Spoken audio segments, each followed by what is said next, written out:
रोशनपुर नाम के गांव में चंदा और शांति नाम की जिठानी और देवरानी रहती थी। चंदा का पति बहुत पैसे वाला था। उनके पास किसी भी चीज की कोई कमी नहीं थी और उसके विपरीत शांति का पति बहुत ही गरीब और नशेड़ी था। शांति चंदा के घर में काम करके अपना घर चलाती थी। भाभी, घर पर खाने के लिए कुछ भी नहीं है। अगर आप थोड़ा खाना दे पाए तो बहुत मेहरबानी होगी। मुझे जो भी पैसे मिलते हैं वो तो आपके देवर नशे में उड़ा देते हैं। ये तुम लोगों का ना रोज रोज का ड्रामा हो गया है। अब देवर जी कमाते नहीं है तो मैं क्या करूं? तुम्हारा पति तो तुम्हारी सारी कमाई दारू में उड़ा देता है। रहने दो भूखा उसे। अरे ऐसे मत बोलिए भाभी, आप तो जानती ही हैं कि वो मन के कितने साफ हैं, पर इस बेरोजगारी के कारण उन्हें दारू पीने की लत लग गई है। अरे अपना ये रोना गाना बाद में कर लेना, पहले काम निपटा ले घर का। मेरा और टाइम खराब ना कर। जा गेहूं पीस ले, फिर तुझे कपड़े भी धोने हैं। शांति रसोई घर में जाकर गेहूं पीसने लगती है। पीसते पीसते कुछ गेहूं वहां कपड़ों में गिर जाते हैं, जिसे देखकर उसके दिमाग में एक आइडिया आता है। क्यों ना ऐसे ही थोड़े गेहूं मैं अपने पल्लू में बांधकर घर ले जाऊं, फिर एक बर्तन में जमा कर लूंगी और उसे पीसकर रोटी बना लूंगी। कुछ दिन तो ऐसे ही चलता रहा, मगर फिर एक दिन चंदा ने शांति को ऐसा करते हुए देख लिया। अरे पहले तो मुझे लगा तुम लोग बस गरीब हो, पर तुम लोग तो चोर भी हो। चोरनी कहीं की। मुझे तो लगता था तू गेहूं पिसती है, पर तू तो अपने पल्लू में गेहूं छुपा कर ले जाती है। निकल मेरे घर से। मुझे माफ कर दो भाभी, हमारे पास खाने के लिए एक दाना तक नहीं था, इसलिए मुझे ये सब करना पड़ा। अरे तुम लोग मेरे रिश्तेदार हो, इसीलिए दया कर कर तुझे मैंने अपने घर पे काम पर रख लिया, पर तू और तेरा पति हमारे खानदान का नाम मिट्टी में मिलाने पर उतारू हो चुके हैं। आपको मुझे जितनी गालियां देनी है दीजिए, मारना है तो मार भी लीजिए भाभी, पर मुझे काम से मत निकालिए। परिवार की बात है, वरना कोई और ऐसा काम करता ना तो धक्के मार कर कब से घर का बाहर निकाल दिया होता।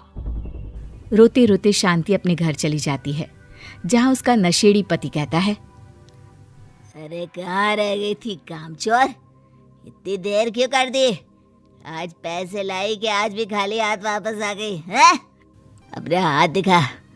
जरूर पैसे छुपा लिए ताकि मैं दारू ना पी पाऊं। नहीं जी, मैं आपसे क्यों छुपाऊंगी, और अभी आप दारू पीने की बात कर रहे हैं, उसी कारण तो आज हम लोगों की ये हालत हो गई है। किसी काम की नहीं है तू, बिना मार खाए समझेगी नहीं। रख, अभी तेरे होश ठिकाने लगाता हूँ। रामलाल शांति को बहुत मारता है। शांति का मन दुखी हो जाता है और वो गांव के तालाब के पास के एक पेड़ के नीचे बैठकर फूट फूट कर रोने लगती है। मैंने कभी किसी का बुरा नहीं किया, फिर भी भगवान मेरे साथ ऐसा क्यों कर रहा है? मैं तो रामलाल जी की फिक्र करती हूँ, फिर भी उन्होंने मुझे इतना मारा। तभी उसे एक आवाज सुनाई देती है, रोने की कोई जरूरत नहीं है बेटी, चिंता क्यों करती हो? ये आवाज कहाँ से आ रही है? शांति अपने आसपास देखती है, उसे कोई नहीं दिखता। वो ऊपर देखती है, जहाँ उसे एक छोटी सी परी दिखती है। आप कौन है? आप तो कोई परी लगती हैं। हाँ बेटी, मैं इसी पेड़ पर रहती हूँ। मैंने तुम्हारी सारी बात सुनी, अब तुम्हें फिक्र करने की कोई जरूरत नहीं। अपनी आंखें बंद करो। शांति आंखें बंद करती है और जादुई परी अपनी छड़ी घुमाती है। उसकी छड़ी घुमाते ही पेड़ के सारे पत्ते सुनहरे रंग के हो जाते हैं। परी उनमें से एक पत्ता तोड़ लेती है और फिर से अपनी छड़ी घुमाती है, जिसके कारण सारे पत्ते पहले की तरह साधारण से दिखने लगते हैं। आंखें खोलो बेटा। लो, इस पत्ते को ले जाकर अपने तकिए के नीचे रख देना। ये तो एक साधारण पत्ता है, इससे क्या होगा? ठीक है, अगर आप कहती हैं तो मैं इसे रख लेती हूँ। शांति उस पत्ते को लेकर अपने घर जाती है और अपने कमरे में तकिए के नीचे रखकर सो जाती है। सपने में उसे वही पेड़ वाली जादुई परी दिखाई देती है। बोलो शांति, क्या चाहिए तुम्हें? मैं चाहती हूँ हम बहुत अमीर हो जाए और मेरे पति नशा करना छोड़ दें, उन्हें कोई काम भी मिल जाए। कल जब तुम सुबह नींद से जागोगी, तुम्हारी इच्छा पूरी हो गई होगी। अगली सुबह शांति नींद से जागती है, अपने आसपास का नजारा देखकर चौंक जाती है। उसके बिस्तर पर चारों तरफ सोने चांदी रखे हुए थे। हे भगवान, कहीं मैं सपना तो नहीं देख रही? इतना सारा सोना, वो भी मुझ गरीब के पास। रामलाल जी को बताती हूँ, वो बहुत खुश होंगे। शांति जैसे ही कमरे के बाहर जाती है, वो देखती है कि रामलाल सूट बूट पहने काम के लिए बाहर जा रहा होता है। मुझे शहर में एक नौकरी मिल गई है शांति, मुझे आने में देर हो जाएगी, घर का ध्यान रखना। और इस तरह शांति बहुत अच्छा जीवन बिताने लगती है। उसके पास अब किसी भी चीज की कमी नहीं रह जाती। रातों रात शांति के पास आए इतने पैसों को देखकर उसकी जिठानी उससे पूछती है, अरे क्यों रे शांति, कहीं बड़ा हाथ मारा है क्या?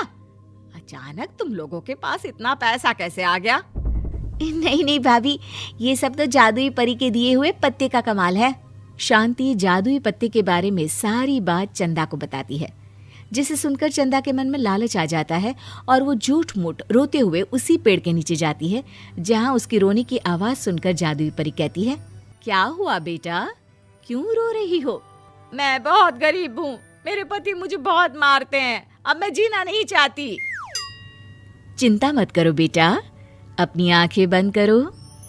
जादुई परी चंदा को भी उसी पेड़ का एक पत्ता देती है और तकिए के नीचे रखने को कहती है। चंदा उस पत्ते को लाकर अपने तकिए के नीचे रख लेती है और अगली सुबह जब उठती है तो उसके कमरे में चारों तरफ सांप बिच्छू रहते हैं।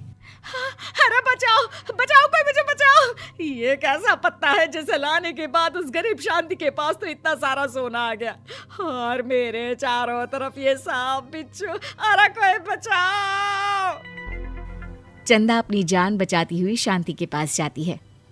चलिए भाभी, मुझे लगता है आपके घर में सांप बिच्छू को बस जादुई परी ही हटा सकती है। दोनों मिलकर जादुई परी के पास जाते हैं।